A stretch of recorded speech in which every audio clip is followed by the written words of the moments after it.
दरवाजे पर लगातार दस्तक की आवाज सुनकर मैंने आवाज लगाई और जल्दी से दरवाजे की तरफ गई। दरवाजा खोला तो मेरा पति गुस्से में लाल पीला हो रहा था।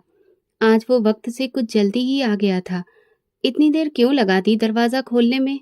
वो एकदम अंदर आया और कहने लगा, किसके साथ मुंह काला कर रही थी? उसकी बात सुनकर मैं तो सन्न रह गई।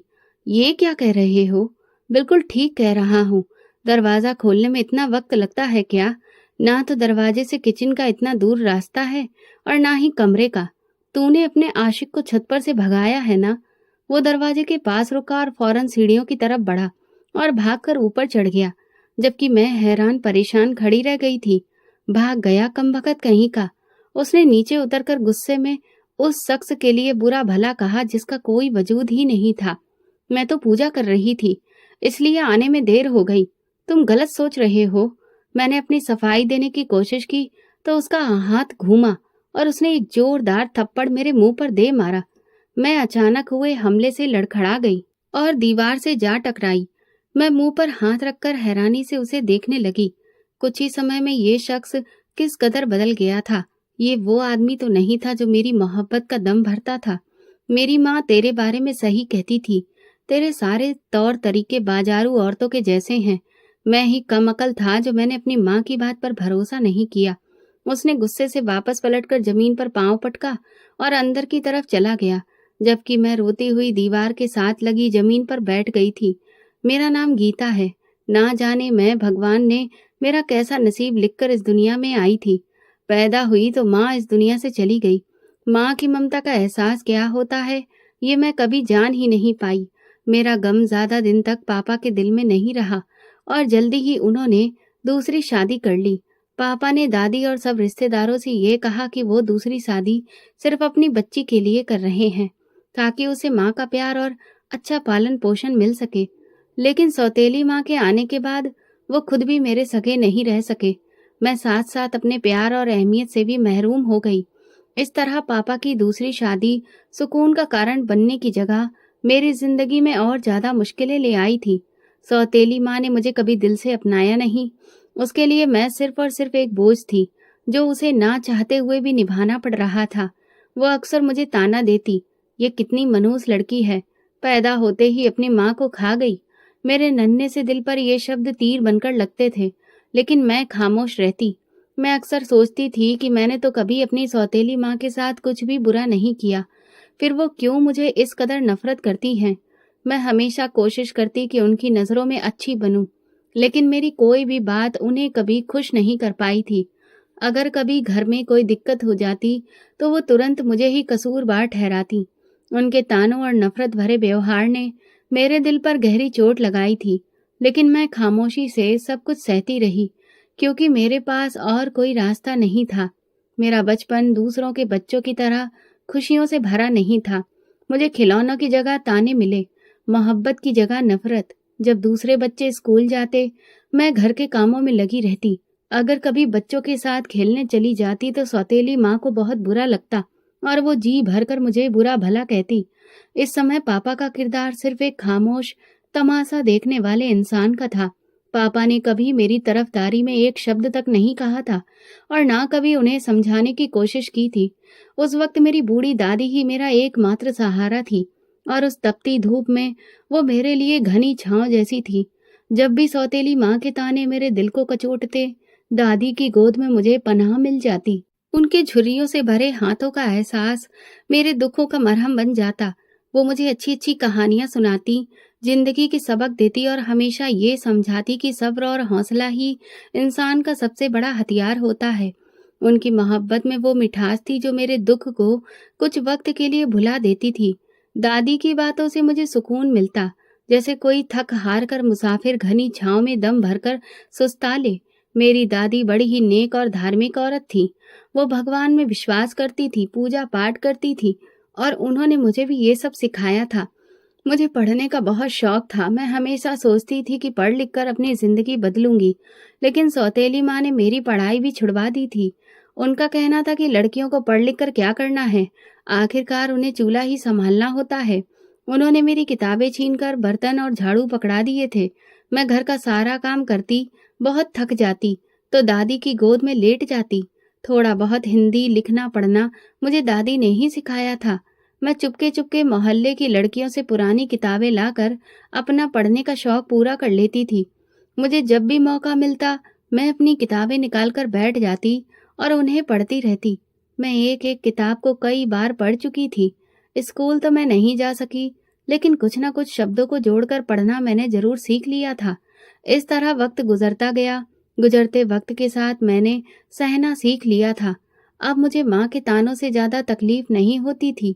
शायद मैं इस माहौल की आदी हो चुकी थी। मैं जवानी की दहलीज पर कदम रख चुकी थी, लेकिन घर का माहौल और सौतेली माँ का व्यवहार आज भी वैसा ही था। बल्कि अब तो सौतेली माँ मुझसे दिन ब दिन और ज्यादा नफरत करने लगी थी।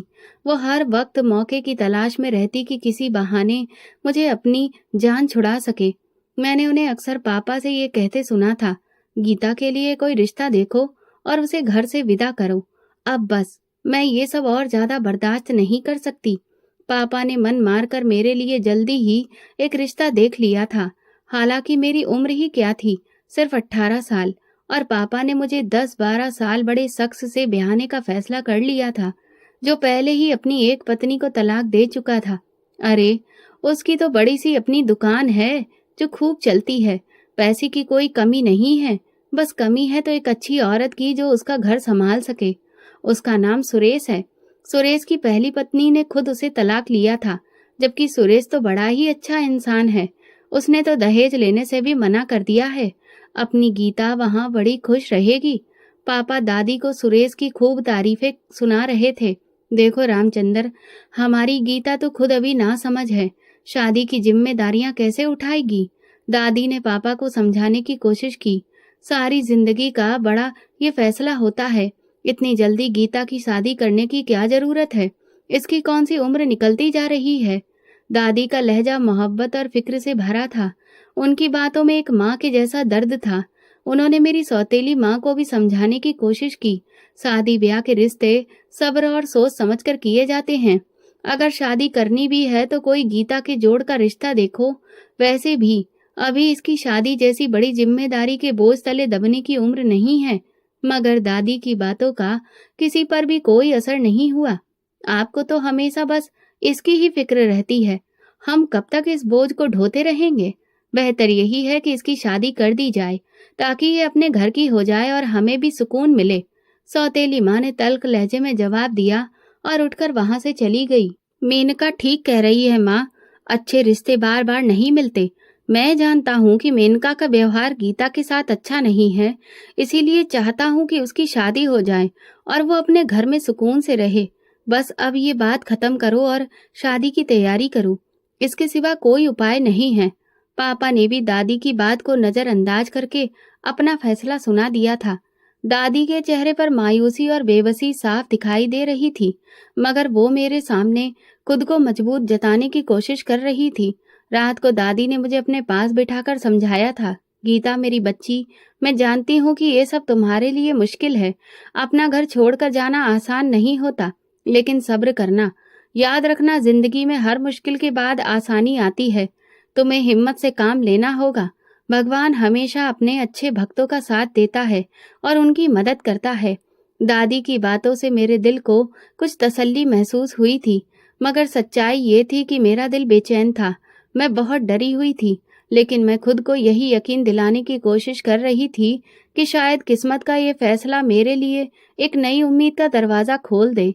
शायद इस नए रिश्ते में मुझे वो मोहब्बत और इज्जत मिले जो हमेशा मेरे दिल की इच्छा रही है। घर के झगड़ों और सौतेली माँ के तानों से छुटकारा पाने की उम्मीद ने दिल को थोड़ी सी तसल्ली दी कि शायद शादी के बाद सुकून का रास्ता मिल जाए। मगर साथ ही दिल में एक डर भी था, क्या ये नई जिंदगी मेरे लिए वाकई खुशियों का पैगाम लेकर आएगी, या ये भी एक और नई परीक्षा साबित होगी। न जाने मेरा पति कैसा होगा, क्या वो एक प्यार करने वाला जीवन साथी बनेगा, या ये नया रिश्ता मेरी जिंदगी के दुखों में और ज्यादा इजाफा कर देगा। मेरे दिल में हजारों सवाल मौजूद थे, मगर मेरे पास अब इसके अलावा कोई दूसरा रास्ता नहीं था। वैसे भी पापा ने अपना आदेश दे दिया था। वो कौन सा मेरी मर्जी जानने की कोशिश कर रहे थे। मेरी सौतेली माँ तो वैसे ही मेरी जिम्मेदारी से पीछा छुड़वाना चाहती थी। अब उसने शादी की तैयारी में भी वक्त बर्बाद करना ठीक नहीं समझा और जल्दी ही मुझे सुरेश के साथ हमेशा के लिए विदा कर दिया। ये सोचकर मत बैठी रहना कि पीछे तेरा कोई मायका मौजूद है। अब अपने बाप को भी 4 दिन सुकून से गुजारने दे। सौतेली माँ विदाई के वक्त मेरे कान में फुसफुसाकर बोली थी। मुझे उससे पहले ही कोई अच्छी उम्मीद नहीं थी। मैं चुपचाप आंसू बहाती अपने पति के संग चली आई थी, जिसने मुझे एक बड़े से घर में ले जाकर अपनी माँ के सामने खड़ा कर दिया था। ये मेरी पत्नी है माँ, कैसी कम उम्र, भोली भाली और खूबसूरत है ना। वो पूरी बत्तीसी निकाल कर बोला तो उसकी माँ ने हैरत से मुंह पर उंगली रखकर ऊपर से नीचे तक मुझे देखा। ये तुझे कहाँ से मिल गई? वो हैरानी से पूछ रही थी। बस माँ, मिल गई। अब उसे उस बदतमीज और फूहड़ औरत से तो 1000 गुना बेहतर है जो ये ऐलान करके गई थी कि मुझे अपनी बेटी नहीं देगी। देखो तो कैसी चांद सी दुल्हन मिली है तुम्हारे बेटे को। वो खुशी से फूला नहीं समा रहा था, पर उसकी माँ को मुझसे मिलकर कोई खास खुशी नहीं हुई थी। वो मेरे बारे में सवाल पर सवाल कर रही थी। मेरा पति इन सवालों से घबराकर मेरा हाथ पकड़कर मुझे अपने कमरे में ले गया। चल, तू थक गई होगी, आराम से बैठ। तुझे इस घर में कोई परेशानी नहीं होगी। मैं तेरा बहुत ख्याल रखूंगा। तेरी आंखों में कभी आंसू तक नहीं आने दूंगा। वो मुझसे वादे भरी बातें कर रहा था। मैंने सिर उठाकर पहली बार उसका चेहरा देखा। वो मोहब्बत भरी नजरों से मुझे देख रहा था। खुशी उसके चेहरे से फूट रही थी। मुझे उसकी एक एक बात पर भरोसा होने लगा। वो मेरा पति था, मेरा रिश्ता उससे जुड़ चुका था। वो मेरे लिए बहुत खास था और मेरी जिंदगी में आने वाला पहला इंसान था जो मुझे पाकर खुश था। मैंने अपना दिल उसकी ओर खिंचता हुआ महसूस किया। आने वाले दिनों में उसने मेरी खूब कदर की, पर उसकी माँ को ये सब पसंद नहीं था कि वो मेरा इतना ख्याल रखे या मेरे आगे पीछे घूमे। वो हमेशा उसका दिल मैला करने की कोशिश में लगी रहती। ऐसे कैसे विदा कर दिया इसके माँ बाप ने? ना कोई दहेज, ना कोई सामान। अगर मैं अपनी मर्जी से तेरी शादी करवाती तो पूरा ट्रक भरकर दहेज मंगवाती। वैसे इतनी कम उम्र और खूबसूरत लड़की का रिश्ता तुझे कैसे मिल गया? इसके बाप ने रिश्ता दे कैसे दिया? कहीं इसमें कोई कमी तो नहीं है? हो सकता है इसका किसी से चक्कर रहा हो, इसीलिए तो इतनी जल्दी शादी कर दी। मेरी सास इस बात की भी परवाह नहीं करती थी कि उसकी सारी बातें मेरे कानों तक पहुंच रही है। मेरा दिल दुख से भर जाता। मेरी सौतेली माँ अक्सर मुझे कड़वी बातें सुनाती थी, पर उसने कभी मेरे चरित्र पर उंगली नहीं उठाई थी। मेरी सास ने तो मुझे 2 कौड़ी का करके रख दिया था। मैंने उसकी हर गलत बात के जवाब में हमेशा खामोशी ओढ़े रखी। शायद यही वजह थी कि वो और ज्यादा शेर हो गई थी। उसने मेरे पति को मेरे खिलाफ करने का कोई मौका हाथ से नहीं जाने दिया था। शायद उसे इस बात का अफसोस था कि उसके बेटे ने उसकी इजाजत के बिना शादी कर ली थी। वो अक्सर मेरे पति से कहती, तू तो बिल्कुल जोरू का गुलाम हो गया है। कहीं इसने तुझे अपनी मोहब्बत के जाल में तो नहीं फंसा लिया? कहीं तू इसे भगा कर तो नहीं लाया? वो शक भरे लहजे में पूछती। नहीं माँ, इसके बाप ने खुद इसे विदा किया है मेरे साथ। वो इसकी सौतेली माँ है ना, वो इसे रखना नहीं चाहती थी, बस। और कोई दिक्कत नहीं है। पर अब मैं वाकई इसकी जुल्फों का दीवाना बन गया हूँ। मेरा पति मजे से कहता तो मेरा दिल बाग बाग हो जाता। मेरी खुशियों का महल जल्दी ही चकनाचूर हो गया था। मेरे पति का रवैया बदलने लगा था। हालांकि मैं हर तरह से अपने पति और घर दोनों का ख्याल रखती थी, मगर भगवान जाने उसे मुझसे क्या दुश्मनी थी कि वो कभी मुझसे खुश नहीं हुआ और ना ही अपने बेटे को खुश रहने दिया। शादी के शुरुआती दिनों का खुमार उतरने लगा था और मेरे पति का असली रूप मेरे सामने आने लगा था। ये शादी मेरी मुश्किलों का अंत नहीं, बल्कि एक नई कठिन राह की शुरुआत साबित हुई। मेरा पति कुछ समय में ही बिल्कुल बदल गया था। शायद उसने अपने ऊपर कोई खोल चढ़ा रखा था जो अचानक उतर गया था। मेरा पति एक घमंडी और शक करने वाला इंसान था। वो मेरी हर बात में कमियां ढूंढता और बिना वजह मुझ पर शक करता। जरा जरा सी बात पर उसका मूड खराब हो जाता और वो गुस्से में मार पीट पर उतर आता। कभी खाने में स्वाद ना होने पर गुस्सा करता, तो कभी किसी अजनबी की नजर मुझ पर पड़ जाने को बहाना बनाकर झगड़ा शुरू कर देता। मेरी सास को भी चैन मिल गया था। वो अपने बेटे को समझाने की बजाय उसे और ज्यादा बढ़ावा देती थी, लेकिन मेरी सास को मुझ पर जुल्म करने का ज्यादा मौका नहीं मिल सका। एक दिन वो अचानक भगवान को प्यारी हो गई, मगर जाने से पहले अपने बेटे के दिल में मेरे खिलाफ नफरत का बीज बो गई थी। मुझे अपने पति से मोहब्बत थी क्योंकि वो पहला शख्स था जिसने मुझे अपनी ज़िंदगी में शामिल होने पर भले ही कुछ समय के लिए ही सही इज्जत और अहमियत दी थी। मुझे नहीं पता था कि वो इतनी जल्दी, इतना ज़्यादा बदल जाएगा। मैं अपने पति का घर छोड़कर कहीं जा भी नहीं सकती थी। पापा के घर वापस जाकर सौतेली माँ के ताने सुनने से बेहतर था कि मैं अपने पति के जूते खा लूं। मैं हर जुल्म को सब्र और खामोशी से सहने की कोशिश करती रही। दिल में यही सोचती थी कि शायद वक्त के साथ उसका दिल नरम हो जाए या मेरा सब्र भगवान की नज़र में आ जाए और मेरी जिंदगी में कुछ आसानी हो जाए। मुझे अक्सर दादी की बातें याद आती। बेटी सब्र करो, हर मुश्किल के बाद आसानी जरूर आती है। इन्हीं शब्दों को अपनी ढाल बनाकर मैं हर दिन गुजारती रही। मगर पति का व्यवहार बुरे से बुरा होता चला गया। घर में कोई भी बात उसके गुस्से को हवा दे सकती थी और मैं हर मुमकिन तरीके से उसके गुस्से से बचने की कोशिश करती, मगर उसकी शक करने की आदत दिन ब दिन बढ़ती जा रही थी। ऐसा लगता था जैसे उसे कोई मानसिक परेशानी हो। रातों को रोते हुए मैं भगवान से दुआ करती कि कोई चमत्कार हो जाए और मेरा पति बदल जाए, लेकिन ऐसा कुछ भी नहीं हुआ। हर गुजरते दिन के साथ उसके बर्ताव में और ज्यादा जुल्म आ गया था। बेशक घर में खाने पीने और सामान की कोई कमी नहीं थी, लेकिन उसके शक और बुरे स्वभाव ने मेरी जिंदगी बहुत मुश्किल कर दी थी। यकीनन उसकी पहली पत्नी ने भी उसे इसी वजह से तलाक दिया होगा, लेकिन मेरे पास तो कोई ठिकाना ही नहीं था। मैं कहाँ जाती, मेरे दिन रात इसी मुश्किल में गुजर रहे थे। मेरी शादी को 1 साल हो चुका था कि एक दिन दादी का देहांत हो गया। मुझे दादी के जाने का बहुत सदमा पहुंचा। मैं कई दिनों तक रोती रही, लेकिन फिर धीरे धीरे सब्र आ गया। दादी के होते हुए मैं कभी कभी पापा के घर का चक्कर लगा लिया करती थी, लेकिन दादी के मरने के बाद मैं वहां कभी नहीं गई। पापा को तो शायद याद भी नहीं था कि उनकी कोई बेटी भी है। वो तो अपनी जिंदगी में ही मगन थे। शायद यही वजह थी कि मेरे पति की हिम्मत और बढ़ती जा रही थी। वो ये बात अच्छी तरह से समझ चुका था कि चाहे कुछ भी हो, मेरा उसके साथ रहना अब मेरी मजबूरी है। ये वक्त मेरे लिए लगातार कठिन परीक्षा का सफर था। हर दिन एक नया इम्तिहान लेकर आता और हर रात आंखों में आंसू लिए गुजरती। पति के बुरे व्यवहार और शक भरी बातों के बावजूद भी मेरे दिल में ये उम्मीद थी कि शायद एक दिन वो बदल जाए। सास के मरने के बाद मैं सोचती थी कि शायद अब पति का व्यवहार बेहतर हो जाएगा, लेकिन ऐसा कुछ नहीं हुआ। छोटी छोटी बातों पर झगड़ा करना, बात बात पर ताने देना रोज का सिलसिला बन गया था। मेरे सब्र का भी उस पर कोई असर नहीं हुआ। अब तो वो मुझे बच्चा ना होने का भी ताना देने लगा था। वो अक्सर कहता, तुम्हारे नसीब में औलाद है ही नहीं। फिर गुस्से में कहता, लगता है तुम्हारी माँ ठीक कहती थी, तुम हो ही मनूस। एक रात वो दुकान से आया तो उसका मूड बहुत खराब था। उसे बिना वजह ही झगड़ा शुरू कर दिया और गुस्से में मुझे बांझ कहकर तलाक देने का फैसला सुना दिया। उसके शब्द तीर बनकर मेरे दिल में चुभ गए। मेरी आंखों के सामने अंधेरा छा गया। मुझ में कुछ भी कहने की हिम्मत बाकी नहीं थी। मैं सदमे की हालत में पत्थर की तरह खड़ी रह गई। उसने दरवाजा खोलकर मुझे घर से बाहर धक्का दे दिया। निकलो यहाँ से, अब दोबारा कभी मुझे अपनी शक्ल मत दिखाना। उसके शब्द सुनकर ऐसा लगा जैसे मेरी जिंदगी का आखिरी सहारा भी छिन गया हो। मैंने आंखों से बहते आंसुओं को पोंछा और घबराए दिल के साथ आसमान की तरफ देखा और धीरे से कहा, हे भगवान, मैं तेरे इस फैसले पर भी राजी हूँ। शायद ये भी मेरे नसीब का एक इम्तिहान है। मैं लगातार रो रही थी, लेकिन अंदर ही अंदर एक अजीब सा सुकून उतरने लगा था।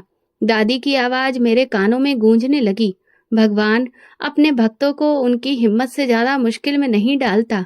मुझे पापा के घर वापस जाने का ख्याल आया, मगर सौतेली माँ की तीखी बातें और ताने दिमाग में घूमने लगे। मैं जानती थी कि वहां मेरे लिए कोई जगह नहीं होगी।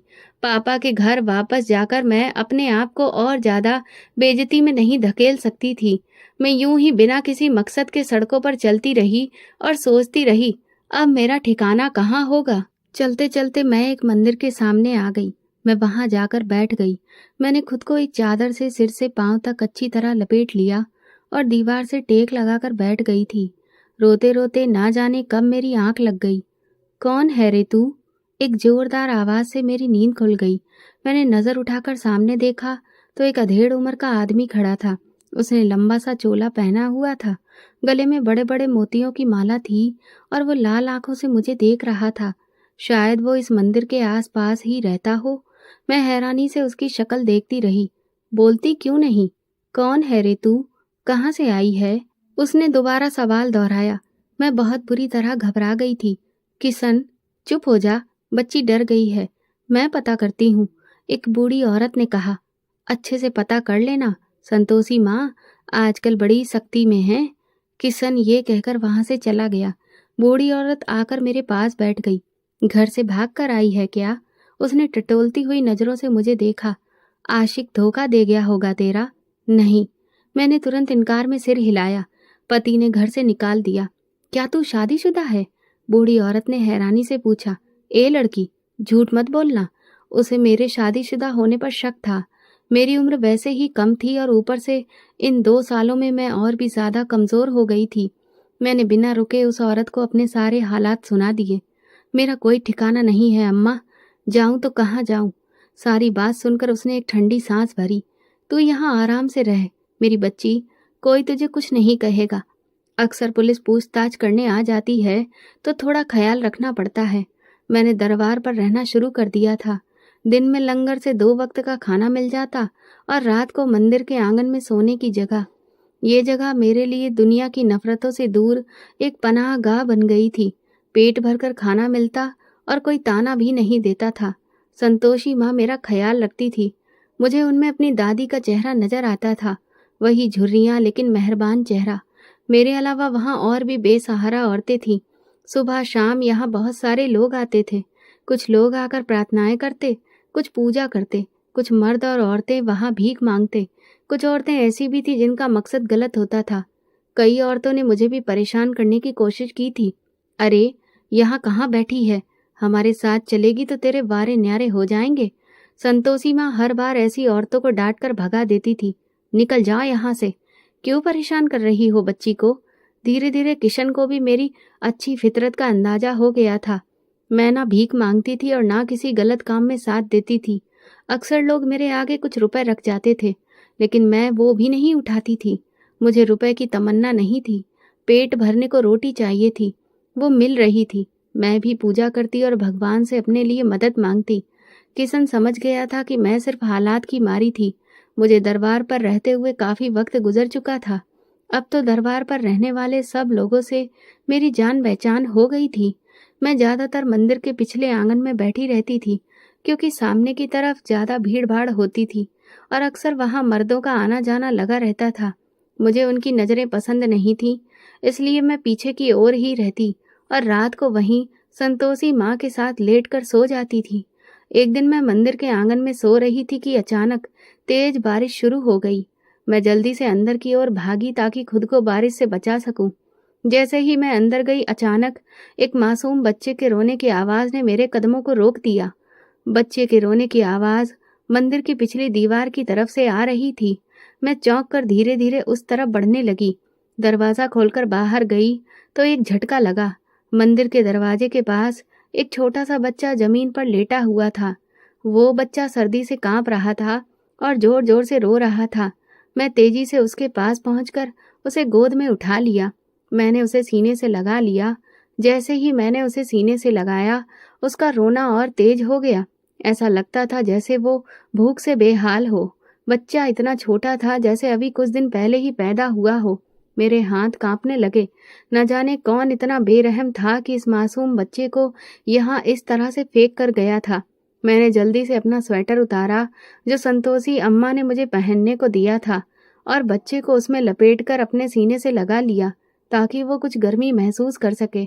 बच्चे के नन्हे वजूद को गोद में लेते ही मेरे दिल में अजीब सी ममता जाग उठी थी।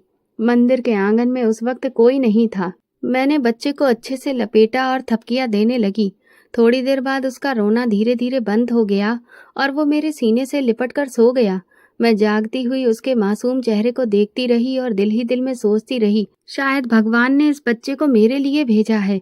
सुबह होने तक वो बच्चा मेरे बाजू में सुकून से सोया रहा और मैं अपने दिल में ये सोच चुकी थी कि ये बच्चा मेरा है, चाहे कुछ भी हो जाए। मैं इसे कभी किसी के हवाले नहीं करूंगी। सुबह हुई तो मंदिर के आंगन में हल्की सी चहल पहल शुरू हो चुकी थी। लंगर का काम करने वाले लोग अपने काम में व्यस्त हो गए थे। मैं बच्चे को अपने सीने से लगाए बैठी थी जब संतोषी अम्मा मेरा हाल पूछने आई और मेरी गोद में एक छोटा बच्चा देखकर हैरान रह गई। अरे, ये बच्चा कहाँ से आया? वो हैरानी से मेरी तरफ देखते हुए बोली, ये मेरा बच्चा है। भगवान ने इसे मेरे लिए भेजा है। मैं मुस्कुराकर बोली। अम्मा की आंखें हैरत से फैल गईं। वो मेरे पास आकर बैठ गई और खुफिया तरीके से बोली, क्या कह रही है तू? ये तेरा बच्चा है? कहाँ से मिला तुझे? मैंने रात के हादसे के बारे में उन्हें विस्तार से सब कुछ बताया। लगता है कोई अपना गुनाह छुपाने के लिए इस बच्चे को यहाँ फेंक कर चला गया। संतोषी अम्मा ने सोचते हुए कहा, कैसा जमाना आ गया है, मासूम बच्चे को फेंक दिया। शायद भगवान ने इस नन्ही सी जान को मेरे लिए भेजा है ताकि मेरी खाली गोद भर जाए और जीने का एक मकसद मिल जाए। मैं खुशी से बोली, और हाँ अम्मा, अब जल्दी से इसके दूध का कुछ इंतजाम करो। पता नहीं कब से भूखा है ये बेचारा। संतोषी अम्मा ने कुछ देर खामोशी से मुझे देखा, फिर बोली, ठीक है, अगर तूने इस बच्चे को पालने का फैसला कर लिया है तो फिर मैं भी तेरे साथ हूँ। उसी दिन मेरा दिल बहुत ज्यादा सुकून से भरा था। ऐसा लग रहा था जैसे भगवान ने मुझे मेरे सब्र का इनाम दे दिया हो। ये बच्चा मेरे लिए जिंदगी की एक नई उम्मीद बन गया था। अब मेरी जिंदगी का हर दिन उसी नन्ही जान के लिए था। मैं उसे बहुत प्यार करती, उससे बातें करती। वो भी अपनी मासूम नजरों से मुझे देखता और मेरी बातें सुनकर मुस्कुराने लगता, जैसे सब समझ रहा हो। किशन चाचा ने मुझे बच्चों के जरूरी सामान के लिए कुछ पैसे भी पकड़ा दिए थे और मैं संतोषी माँ के साथ जाकर बच्चे की जरूरत का सामान और दूध ले आई थी। इधर सिद्धांत नाम का शख्स गुस्से और सदमे में पागल हो रहा था। न जाने उसके नसीब में सुकून क्यों नहीं लिखा था। वो अस्पताल के कॉरिडोर में बेचैनी से चक्कर काट रहा था। उसके 2 दिन के बच्चे को किसी ने अस्पताल से अगवा कर लिया था। दूसरी तरफ उसकी पत्नी की हालत भी नाजुक थी। वो आईसीयू में थी। डॉक्टर उसे बचाने की भरपूर कोशिश कर रहे थे, लेकिन उसकी हालत लगातार बिगड़ती चली जा रही थी। जब सिद्धांत को बच्चे के अगवा होने की खबर मिली तो उसके पैरों तले से जमीन निकल गई। वो पागलों की तरह अस्पताल के हर कोने में दौड़ता रहा। हर किसी से बच्चे के बारे में पूछा, लेकिन किसी को कुछ भी पता नहीं था। उसका दिमाग सुन्न हो चुका था। एक तरफ उसकी पत्नी जिंदगी और मौत के बीच में झूल रही थी और दूसरी तरफ उसका बच्चा लापता हो चुका था। और फिर वो खतरनाक पल आया जब डॉक्टर ने उसे जानकारी दी कि उसकी पत्नी अपनी जान की बाजी हार चुकी है। सिद्धांत पर सदमे का ऐसा वार हुआ कि वो किसी बात को सोचने समझने के काबिल नहीं रहा। एक लम्हे में उसकी दुनिया उजड़ चुकी थी। ना उसकी बीवी बच सकी थी और ना ही उसका बच्चा। सिद्धांत को महसूस हो रहा था कि जैसे उसका दिमाग फट जाएगा। वो अपनी माँ के पास चला आया और उनके गले लगकर रोने लगा। क्यों भगवान, हमेशा मुझसे मेरा सब कुछ क्यों छीन लेता है? माँ से उसने रोते हुए कहा। उसकी माँ ने उसे अपने सीने से लगा लिया था। सिद्धांत कोई मामूली आदमी नहीं था। वो बहुत सारी जमीन जायदाद का मालिक था। शहर के बड़े रईसों में उसका नाम आता था, लेकिन दौलत होने के बावजूद उसकी जिंदगी में सुकून नहीं था। जब वो छोटा था तो उसके बाप ने दूसरी शादी कर ली थी। उसकी सौतेली माँ कोई अच्छी औरत नहीं थी। वो विधवा थी और पहले पति से उसका एक बेटा भी था। वो उसके बाप के ऑफिस में काम करती थी। न जाने कैसे वो उसके बाप को रिझाकर उसकी जिंदगी में शामिल हो गई थी। धीरे धीरे वो उसके बाप पर हावी होती चली गई और उसने सिद्धांत के बाप को उसके इकलौते बेटे से बहुत दूर कर दिया था।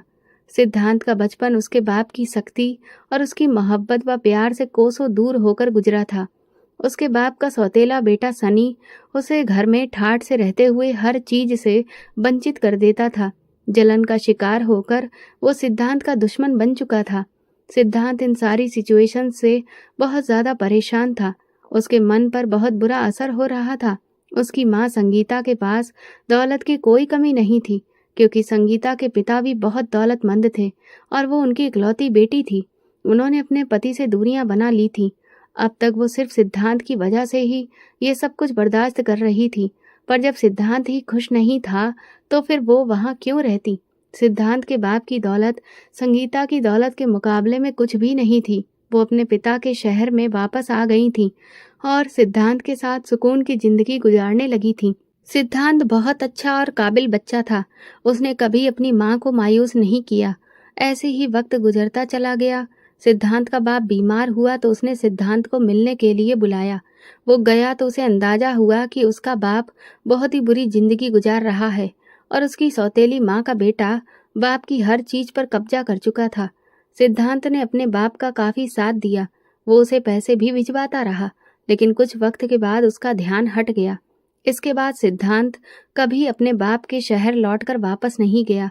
जल्दी ही संगीता ने सिद्धांत की शादी कर दी। मीरा बहुत अच्छी लड़की थी। सिद्धांत अपनी पत्नी से बहुत प्यार करता था। दोनों एक खुशहाल जिंदगी गुजार रहे थे, लेकिन मीरा की तबीयत काफी खराब रहने लगी थी। डॉक्टर से चेकअप करवाया तो उन्होंने कमजोरी बताकर दवा लिख दी थी। कुछ समय के बाद मीरा को खुशखबरी मिली तो वे दोनों बहुत ज्यादा खुश हो गए थे, पर ना जाने उनकी खुशियों को किसकी नजर लग गई थी। मीरा की तबीयत अब पहले से भी ज्यादा खराब रहने लगी थी। वो बहुत ज्यादा कमजोर हो गई थी। सिद्धांत उसे डॉक्टर के पास ले गया। डॉक्टर ने दवाइयाँ लिख दी, ड्रिप लगवाई और कहा कि प्रेगनेंसी के दौरान कमजोरी हो जाती है। परेशान होने की कोई भी बात नहीं है, लेकिन मीरा की तबीयत दिन ब दिन बिगड़ती ही जा रही थी। 9 महीने का समय गुजरा तो मीरा ने चांद से बेटे को जन्म दिया।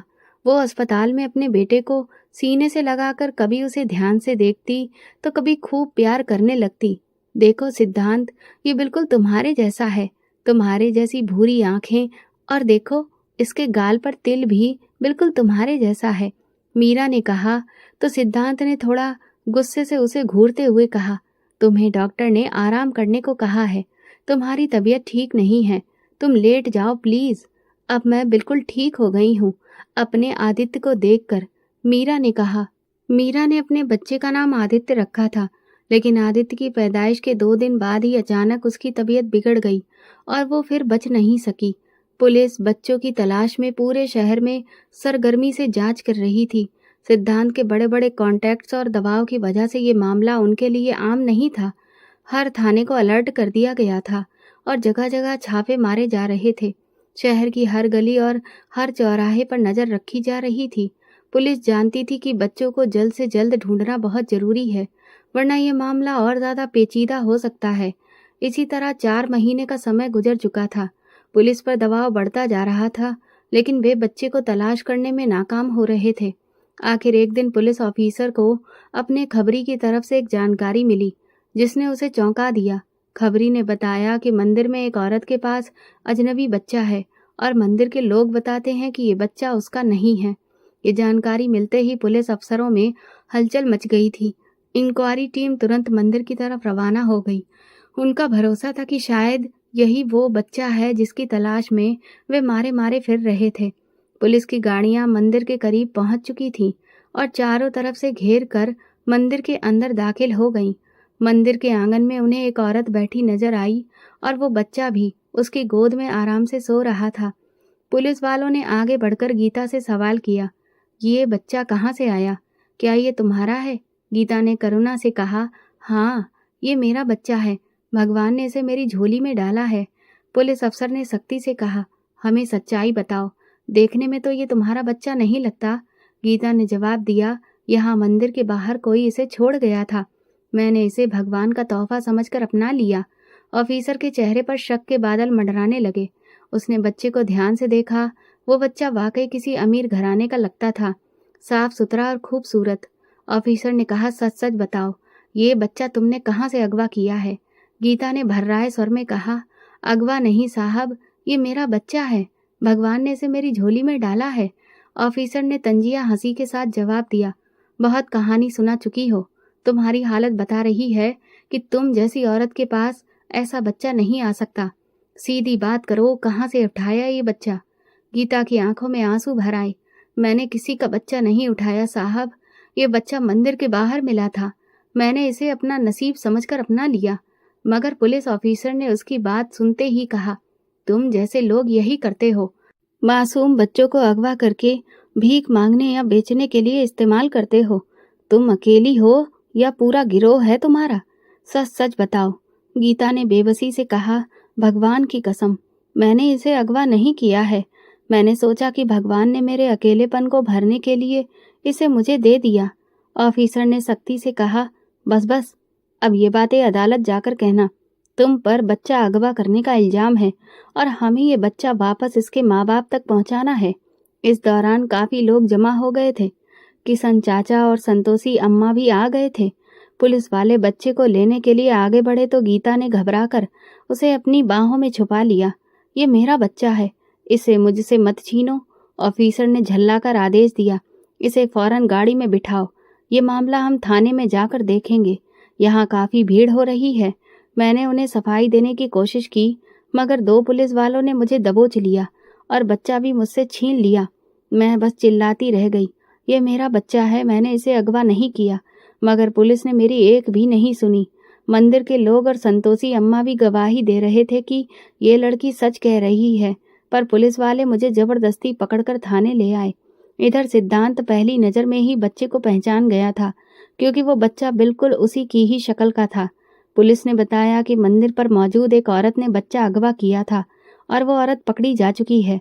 जल्दी ही उसके बाकी के साथियों को भी पकड़ लिया जाएगा। सिद्धांत बच्चा लेकर अपनी माँ के पास चला आया। बच्चा जब उसने अपनी माँ के हवाले किया तो वो कहने लगी, बच्चा बहुत साफ सुथरा और सेहतमंद है। सिद्धांत, इसे देखकर तो लगता ही नहीं कि अगवा होने के 4 महीने के बाद वापस मिला है। लगता है जैसे माँ की गोद से ही उठाकर लाए हो। अपनी माँ की बात सुनकर सिद्धांत चौंक गया था। इसकी माँ तो इससे बहुत दूर जा चुकी है। माँ, सिद्धांत ने बच्चे के लिए एक आया का इंतजाम किया था। साथ में सिद्धांत की माँ भी बच्चे को संभाल रही थी, लेकिन बच्चा लगातार रोए जा रहा था। ना तो वो दूध पी रहा था, ना सो रहा था। वो सारी रात रोता रहा। अब तो सुबह होने वाली थी। सिद्धांत की माँ को लगने लगा कि उसकी तबीयत खराब है, शायद पेट में दर्द है। ऐसा करते हैं कि इसे डॉक्टर के पास लेकर चलते हैं। सिद्धांत ने परेशान होकर कहा, मुझे नहीं लगता कि मेरे बेटे को कोई तकलीफ है माँ, आप ये कैसी बातें कर रही हैं। अरे बेटा, अगर इसे तकलीफ नहीं होती तो वो आराम से अब तक सो गया होता ना। बेटा, बच्चा अपनी माँ के साथ सोता है। मुझे लगता है कि उसे उस औरत की गोद की आदत हो चुकी है जिसके पास ये इतने समय से था। माँ, वो एक मुजरिम औरत है। उसने इतने समय तक मेरे बच्चे को मुझसे दूर रखा। मैं पल पल तड़पता रहा। मैं उसे कड़ी सजा दिलवाकर ही रहूंगा। सिद्धांत ने गुस्से से कहा।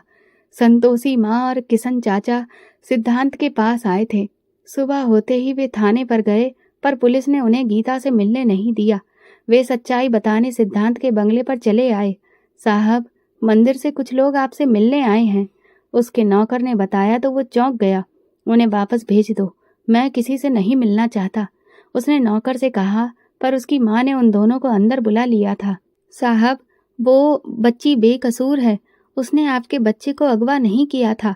वो तो बेचारी खुद दुखों की मारी है। सिद्धांत ने सख्त नज़र से उन्हें देखा। पुलिस ने उसे बच्चे के साथ मंदिर पर पकड़ा हुआ पाया है। किशन चाचा ने ठंडी सांस लेते हुए कहा, साहब, अगर वो अगवा करने वाली होती तो 4 महीने तक इस बच्चे को अपने कलेजे से लगाकर क्यों रखती। अगवा करने वाले तो तुरंत बच्चों को आगे पहुंचा देते हैं। उसने तो आपके बच्चे को एक माँ की तरह संभाला है।